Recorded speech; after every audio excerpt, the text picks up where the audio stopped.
This came across my feed way too late at night for my brain to be functioning, but it was way too big not to talk about.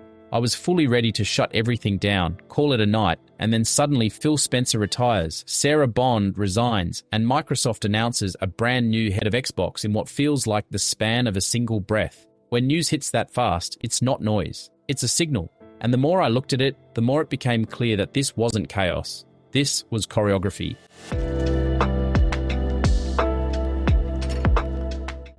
If you've been anywhere near the gaming side of the internet this week, you already know the headlines. Phil Spencer retiring, Sarah Bond stepping down, Asha Sharma taking over Microsoft Gaming. Depending on who you ask, this is either the end of Xbox as we know it or just another Tuesday at Microsoft. But when you actually look at the details, the picture that emerges is a lot less dramatic and a lot more strategic. Phil Spencer retiring was planned. The man's been leading Xbox and Microsoft Gaming for over a decade. By multiple accounts, he'd been talking about stepping back long before this announcement. And the fact that Microsoft is keeping him on in an advisory role tells you everything you need to know. This wasn't a hostile exit. This was a transition he chose, and one Microsoft was prepared for.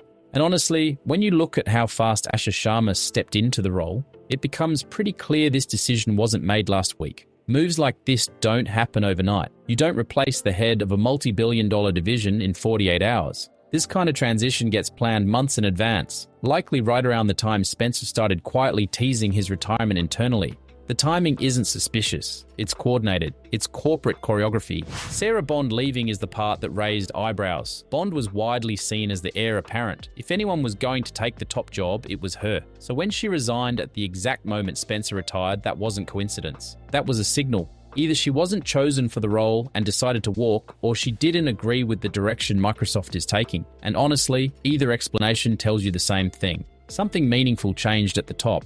And that brings us to Asha Sharma, the new head of Microsoft Gaming. She's not coming from Xbox. She's not coming from a studio. She's coming from Microsoft's core AI organization. That's not an accident.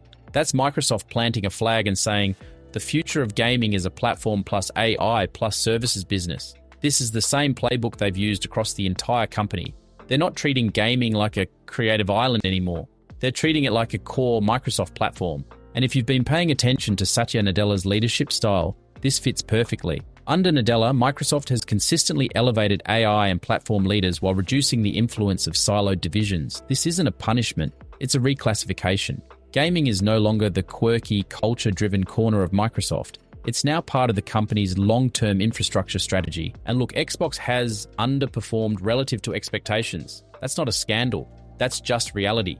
Game Pass is strong. Acquisitions have been massive, but hardware still lags behind PlayStation. First-party output has been inconsistent, and the ROI pressure from Activision Blizzard is real. When you spend nearly $70 billion, you don't get to keep doing business as usual. You need a new operational mindset, not necessarily new creative leadership, but definitely new business leadership. And that's exactly what we're seeing. Matt Booty moving into a chief content style role is Microsoft separating creative control from business control. Studios and games stay under someone who understands the craft. The CEO role becomes about scale, technology, AI, cloud, and integration. It's a classic corporate maturity move, the kind you make when a division stops being experimental and starts being essential. So here's the straight talk. This wasn't a hostile purge, but it was a strategic override. Phil Spencer retired on his own terms, but his era ended because Microsoft is entering a different phase. Sarah Bond likely lost the internal succession battle or disagreed with the new direction. And Microsoft didn't push them out aggressively, but they did choose a vision that neither Spencer nor Bond was going to lead. The real shift is this. Xbox is no longer being run as a gamer-led, culture-first brand. It's being positioned as a Microsoft platform that includes games, AI, cloud, and services. That's not a conspiracy, that's a paradigm shift. And whether you love it or hate it, it marks the end of the Xbox era many fans associate with Phil Spencer. That's where I'm landing on this. It's not doom, it's not a purge, it's a pivot, a big one. And it's going to reshape what Xbox looks like for the next decade. But I want to hear what you think. Does this feel like a natural evolution, or does it feel like Microsoft tightening its grip on the gaming division? Drop your thoughts below, hit the buttons, and I'll see you in the next one.